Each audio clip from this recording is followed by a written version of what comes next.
finger picking, like hybrid picking, comes down to isolations and assignments, as far as isolating your individual appendages on your picking hand and assigning them to certain strings. And by the way, this will apply whether you're an electric or an acoustic player. And since we've taken the pick out of the equation, we now have our thumb, our index finger, our middle finger, and our ring finger to work with. The pinky more or less serves as an anchor. You can use it for finger picking. I've seen it done before, but really, you can get most of what you need, if not everything that you need done with finger picking with just these 4 fingers. So since we have 4 appendages to work with, my advice is to start with something that uses 4 strings so that we keep the assignments simple and consistent.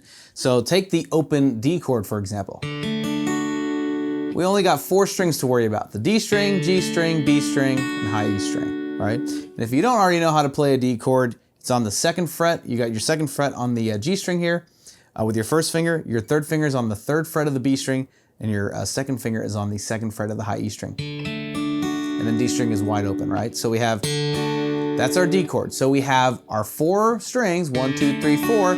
We're now going to isolate our 4 fingers and assign them to their respective strings. So logically, we're gonna have our thumb assigned to the open D string, right? Our index finger is in charge of the G string. Oh, there we go. And then your 3rd finger is in charge of the B string, right? And then, I'm sorry, that's your 2nd finger, your middle finger. And then your ring finger is in charge of the high E string. So we have 1, 2, 3, 4. So we can keep it right there, right? If we were to play just arpeggiating that D chord in that order. What we want to do is not just, we can obviously just play those 4 notes as they are, or, through those 4 strings, but let's talk about what our picking hand's gonna need to do here, right? So similar with picking with a pick, right, a plectrum or whatever, we're going to attack from an angle. So we're not like this or like this, right? We're kind of like here. We're attacking from an angle here. And as far as what our fingers are doing, how they interact with the strings, if you're just using the flesh of the tips of your fingers, it creates this nice warm sound. You're just going to take each individual finger, and then when you pluck the string, do it gently, right? But firm enough to where you get some volume, right? It doesn't have to be, right? Just like find a nice sweet spot where everything's nice and audible. And then when you pluck the string, don't venture too far away from it, right? Because you're gonna need to come right back to it at some point, right? So if we were to especially roll this, if we're going,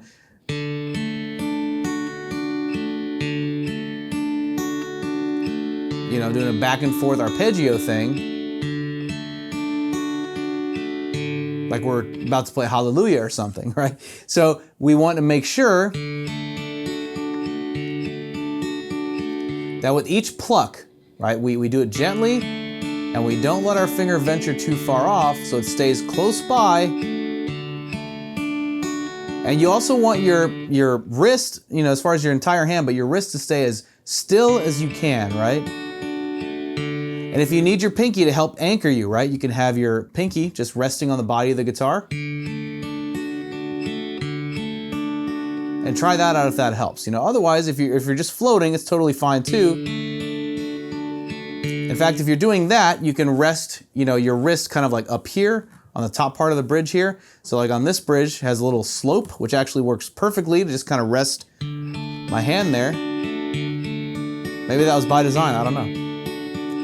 Just makes it easier to keep this in one space, Now once it's there, I can practice this D chord, just going back and forth.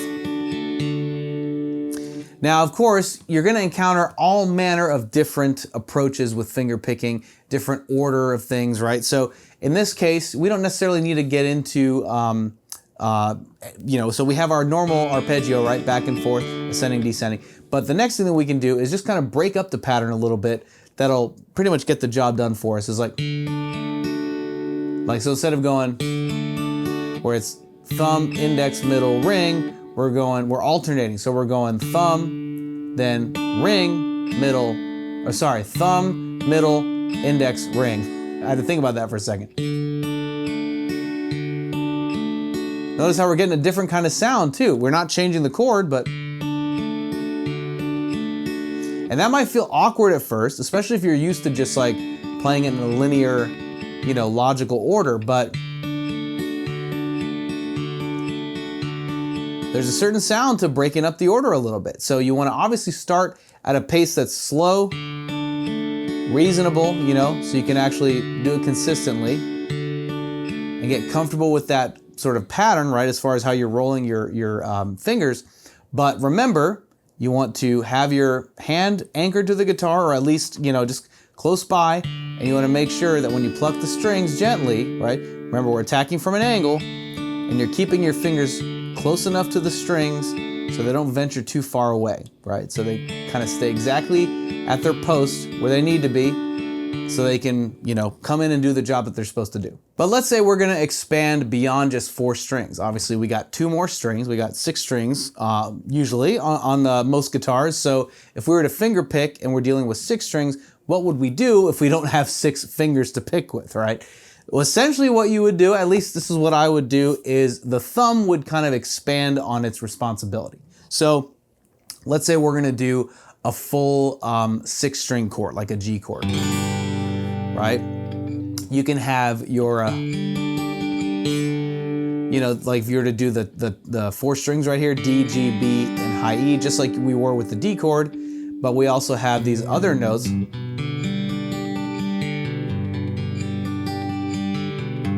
One thing you could do is expand the responsibility of the thumb. The thumb tends to be in charge of more than 1 string sometimes when we're dealing with a situation like this, right? Especially if we're arpeggiating it, you know. What I'm doing is I'm taking the thumb and just gently, I'll like pluck the low E string here, bring it to rest on the A string, then pluck that string. And then once I make it to that, where I can do that 4-finger roll,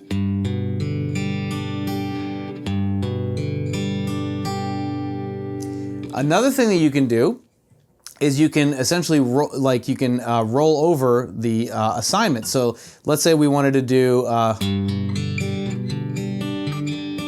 or like,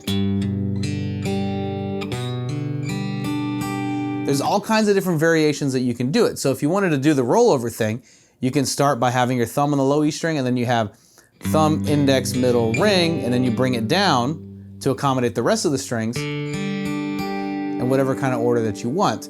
Now, if you're going to start, you know, using finger picking more often, just let's say based on this lesson, my recommendation is take something that you already know that's simple enough, like an open chord, right, like the D chord or something, and then practice this, and then start with, like I said, start simple, go linear at first, up and down, get used to that, then stagger it.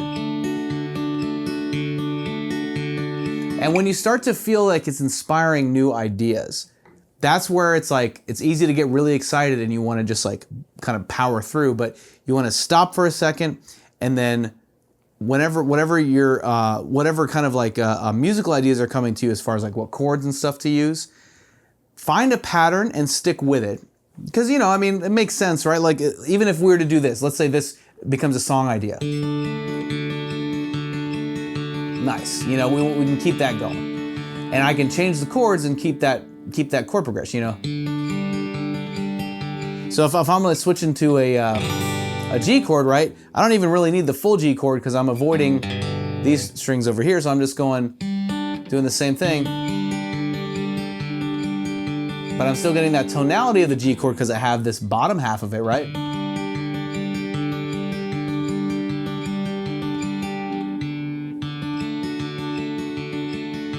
So it's like when you have a pattern and you find it in the beginning, then you can just essentially cut and paste it, right? You can switch to different chords.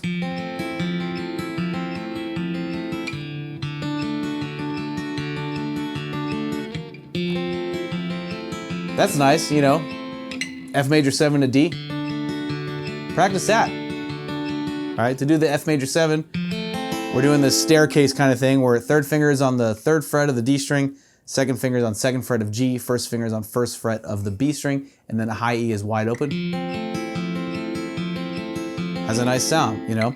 So you find a finger picking pattern that's usually just, you know, 4 moves, right? Like 1, 2, 3, 4. And then you just repeat it, and then you adapt the chords to it. So that's just it's some advice I'm giving you just in case you end up like I did in the beginning, where I somehow felt like I needed to just change up the picking pattern, right? Change that up a bunch of times, but it's like I didn't really need to do that. I just needed to find one simple pattern and then just repeat it, and then, you know, let the chords themselves be what actually changes. And aside from that, you know, if we're just like arpeggiating chords and that stuff with finger picking, you know, let's talk about if you were to apply finger picking in the same way, like, you know, if you're a big Mark Knopfler fan, you know, or you love Andy from Reverb, you know, he just plays with his fingers, right? And I love it. He gets great tone out of them, and he knows how to actually use different fingers, and it seems like he just knows how to like angle his nail to get a certain sound, and it's really, really cool. It's very, very dynamic the way he approaches it. So if you want to apply that kind of thing, you know, you can just essentially play what you normally play, but throw the pick aside for now and try something out. Like, I really like to lead with the thumb mostly, and then I'll employ obviously my first finger, and then if I'm going to like play double stops or something, I'll bring these two fingers in. So if I'm doing just like some basic pentatonic stuff, you know, the thumb has this really nice tone to it, right? Especially when you're doing a slight mute. And then if I wanted to employ like a little bit of a brighter sound, bring that first finger in. And then if I'm doing a double stop thing,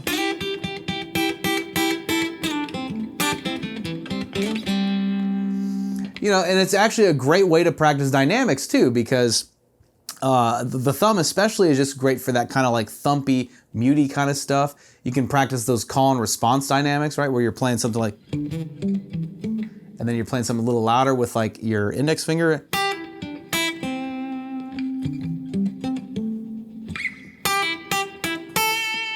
You know, so it's a nice little contrast. So personally, like one exercise I like to do once in a while is like, if I'm just playing guitar with no real agenda, right? I just have my guitar in my hands and I just want to start playing.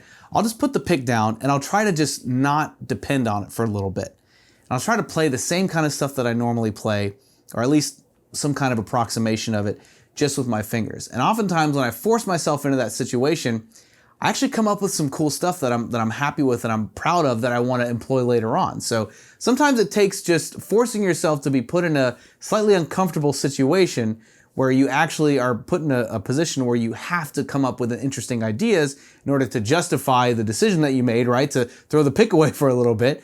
And then you might stumble on some great ideas that you otherwise wouldn't have.